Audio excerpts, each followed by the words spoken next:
Hi, today I'm going to explain a film called 50 Shades of Grey. Let's get in. Anastasia Steele is a journalism major at Vancouver University in Washington. She goes to the Grey House building to interview the mysterious CEO of Grey Enterprises, Christian Grey, in place of her sick roommate Kate Kavanaugh.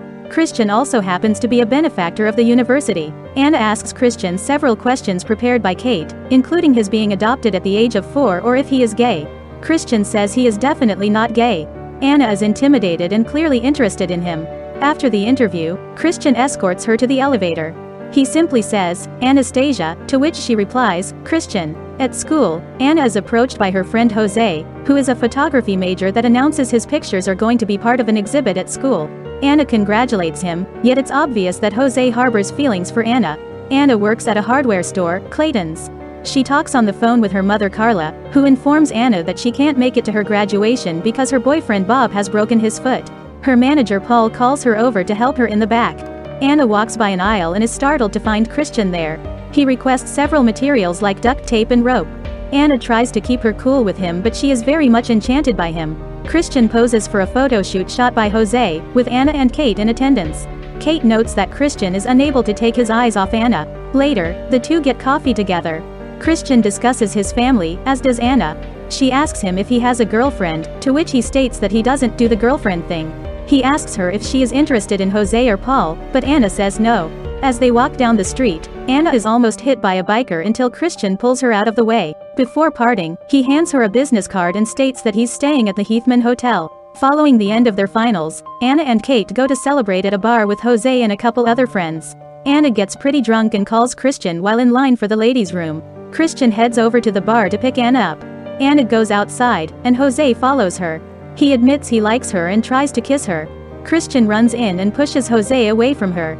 Anna then pukes and Christian holds her hair back before she passes out. He takes her back to his hotel room while leaving Kate with his brother Elliot.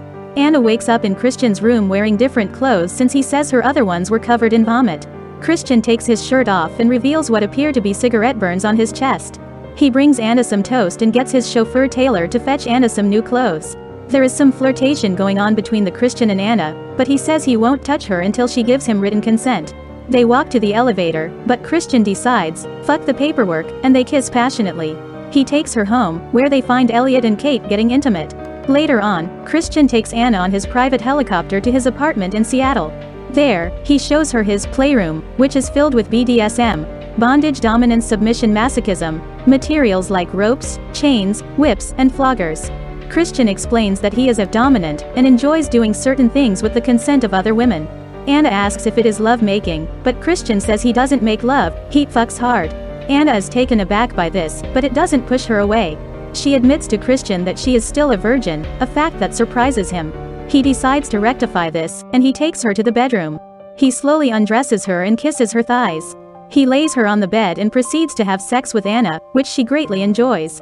After the sex, Christian is in another room playing piano. A naked Anna walks over to him, and they start kissing. He picks her up and takes her back to the bedroom.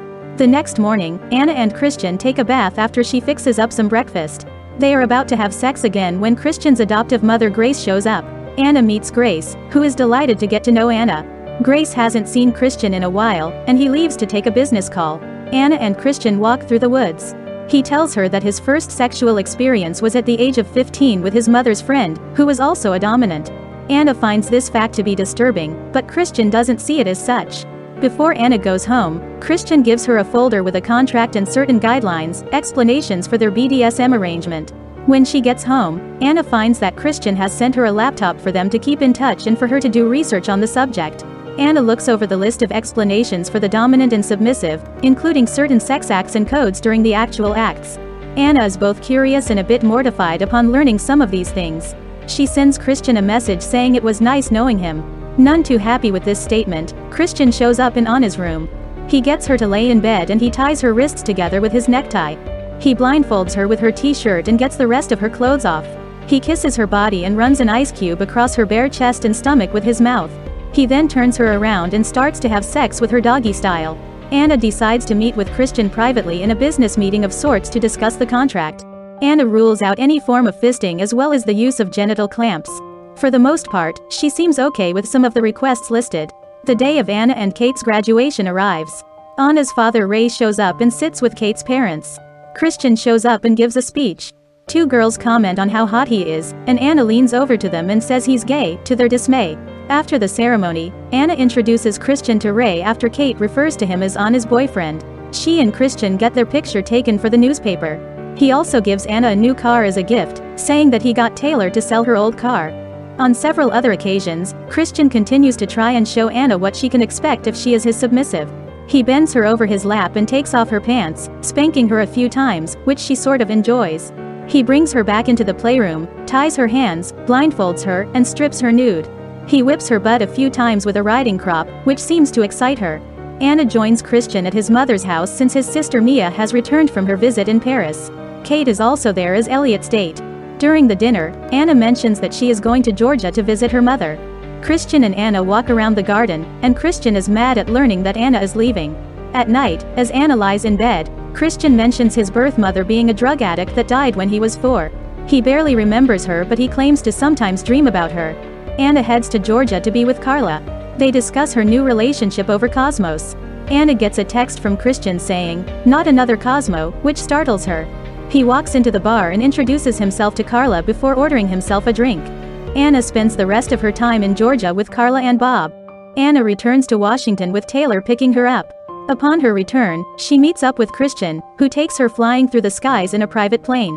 Things get heated since Anna still hasn't officially signed the contract. She doesn't feel comfortable with the thought of Christian trying to punish her for his pleasure. He tells her that he doesn't want to hurt her, nor does he want to do anything that she wouldn't want him to do. She asks him why he wants to do this, to which he responds that he is 50 shades of fucked up. Christian takes Anna into the kitchen and pulls her pants down to show her how extreme their BDSM relationship can be. He says he will whip her butt 6 times with his belt, and he makes her count. After the 6th whip, Anna is mortified and she retreats to the bedroom to lie in bed and cry. She doesn't want to see Christian right now. She tells him she's fallen in love with him, but she knows that she can't be what he wants her to be. Anna gets up and heads for the elevator. Christian follows her and tries to stop her from leaving, but her mind is made up. As she steps into the elevator, he calls out to her, "Anna." She only says, "Christian," as the elevator doors shut. To watch more explanations of these kinds of movies, click on the videos on your screen, and don't forget to let me know how you feel about today's video in the comments down below, and at last, thanks for watching.